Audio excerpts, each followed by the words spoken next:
နောက်မေးခွန်းပုံစံတစ်ခုကဒီဟာဆိုရင်လည်းသူကဘာပေးထားလဲဆိုတော့ point နဲ့ဒီ graph မှာဒီ y အမှတ်ကိုရှာခိုင်းတာအဲ့တော့ဒီမှာဆိုရင်တော့ equation ပေးထားတယ် y = x minus y = x plus 1အဲ့တော့ပုံစံနေပေးထားတယ်ဒါကိုဒီထဲမှာလိုက်ရှာမယ်အဲ့တော့လွယ်ပါလေအဓိကက y ကိုရှာခြင်း x ညမှာစားထုတ်လိုက်ရုံပဲဒါပဲဘာမှသိတော့မခက်ပါအဲ့တော့ x ညမှာ -2 ဆို -2 ကိုစားသွင်းလိုက် y တန်မှုရလာလိမ့်မယ်အဲ့ရအကုန်လုံးစားသွင်းလိုက်ပြီးရင် point လေးရလိုက်မယ်အဲ့ရလိုက် point လေးကိုလိုက်ချပြီးရင် graph လေးဆွဲလိုက်ဒါပဲအဲ့တော့များသောအားဖြင့်စမွေးမှာတော့ဒီဟာတော့မမေးပါဘူးဒါပေမဲ့ဒီတိုင်းပဲနည်းနည်းမေးခွန်းပုံစံလေးမြင်ဘူးရရှိအောင်လို့ပဲပြထားနောက်တစ်ခုကဒီဟာကတော့ဆွမ်းနာဟာနဲ့ပုံစံအတူတူပဲအဓိကကပုံပြီး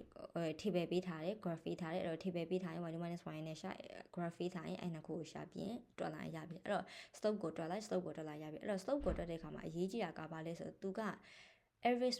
speed ဆို slope နဲ့တူတူပဲ slope ကိုရှာခိုင်းတယ်ဒါပေမဲ့ तू ကအချိန်ပါနေတဲ့ seconds ကဘယ်လောက်လဲဆိုတော့10ကနေ15ကြာ seconds ကိုပဲ तू ကမေးတာအဲ့တော့10နဲ့15 second ဆိုရင်တိုင်းမှာသွားကြည့်မယ်10နဲ့15ဒီနှစ်ခုကိုပဲတွက်ရမှာ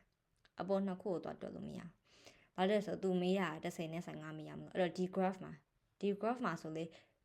तू အမှတ်တွေအများကြီးပေးထားတယ်အဲ့တော့ဒီအမှတ်နဲ့ဒီအမှတ်နဲ့ကိုသွားတွက်လို့မရဘူး तू က10နဲ့15ဆိုရင်10 second နဲ့